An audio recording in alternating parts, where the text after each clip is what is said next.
बहुत समय पहले की बात है। समय की उस लकीर के परे जहां न मनुष्यों की सभ्यताएं पहुंची थीं और न इतिहास की कलम। वहां धरती और आकाश के बीच एक अद्भुत राज्य बसा था, सिंधुवन।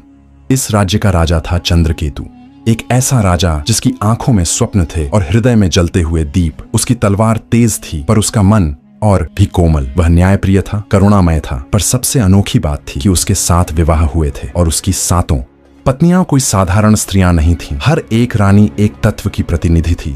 जल, अग्नि, वायु, धरती, रात्रि, भ्रम और मौन। इन 7 तत्वों की आत्माएं एक एक स्त्री के रूप में उसके जीवन में आई थीं, पर वह नहीं जानता था कि वे उसके जीवन में प्रेम लेकर नहीं, एक पुराना आर्ण चुकाने आई थीं। राजा का महल 7 दिशाओं में फैला हुआ था। हर दिशा में एक महल और हर महल में एक रानी।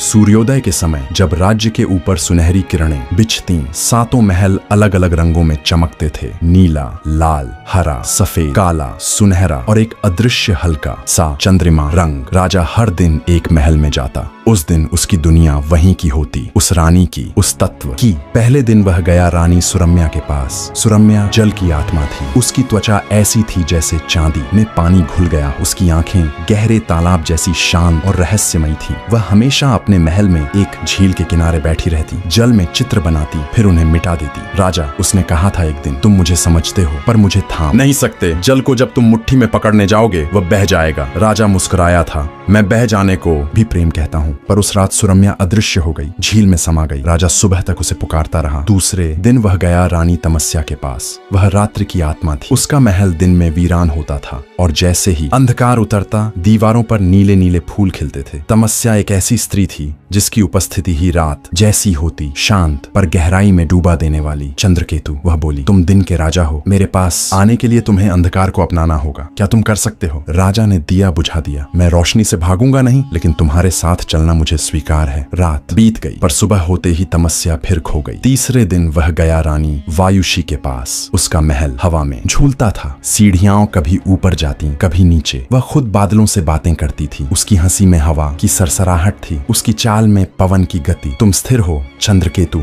उसने कहा। मैं उड्डान हूं, मुझे जमीन पर बांध दोगे तो मैं मर जाऊंगी। राजा ने उत्तर दिया, मैं तुम्हारे साथ उड़ना चाहता हूं, तुम्हें कैद नहीं करना चाहता। पर अगले ही दिन जब वह महल पहुंचा तो वहां कुछ नहीं था, महल ही उड़ गया था। दिन वह गया रानी धरणी के पास। वह पृथ्वी की आत्मा थी। उसकी मुस्कुराहट मिट्टी सी सौंधी थी और उसकी गोद में बैठते ही राजा को लगता जैसे वह माँ की बाहों में है। मैं ठहराव हूं, उसने कहा, लेकिन मेरी गहराई में भी बहुत कुछ दफन है। क्या तुम उसे देखने का साहस रखते हो?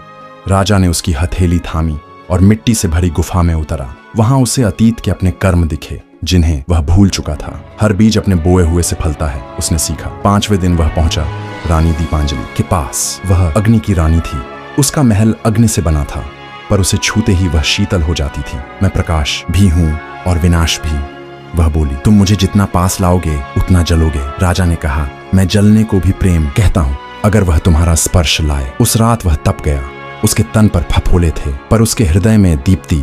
6ठे दिन वह गया रानी मायारा के पास। वह भ्रम की देवी थी। उसकी बातों में संगीत था, लेकिन हर बात एक रहस्य में उलझी होती। राजा, क्या तुम जान पाओगे कि यह सपना है या जागृति?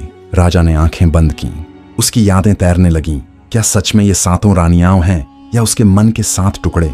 उसने चुपचाप मायारा को देखा और समझ गया, सत्य और भ्रम का भेद केवल अनुभव से होता है। 7वें दिन वह पहुंचा रानी शांतिका के पास। वह कभी नहीं बोली। उसका महल मौन से बना था। कोई आवाज नहीं, न पंखों की, न हवाओं की, न विचारों की।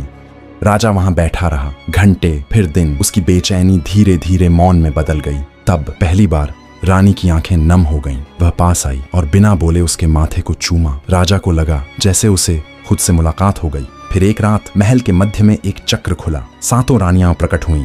चंद्रकेतु सामने खड़ा था, चुप, निर्भीक। अब समय आ गया है, सुरम्या बोली। तुम्हें हमें छोड़ना होगा या चुनना। तमस्या बोली, या स्वयं को खो देना होगा। मायारा बोली, या स्वयं को पाना होगा। शांतिका की आंखें बोली। राजा ने धीरे से उत्तर दिया, मैं किसी को नहीं चुनूंगा, क्योंकि तुम सब मैं ही हूं।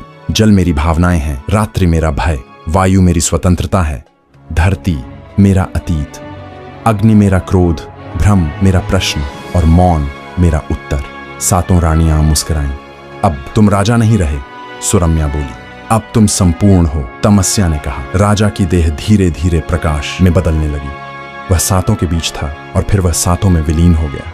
कहते हैं सिंधुवन अब भी कहीं है। जब चंद्र की रोशनी बहुत शीतल हो और हवा में जल की महक हो, मिट्टी गुनगुना रही हो और मन मौन में डूबा हो, तब कोई आत्मा चुपचाप उस 7 रानियों वाले राजा की कथा सुनाती है। और हर बार वह राजा कोई और नहीं, हम स्वयं होते हैं।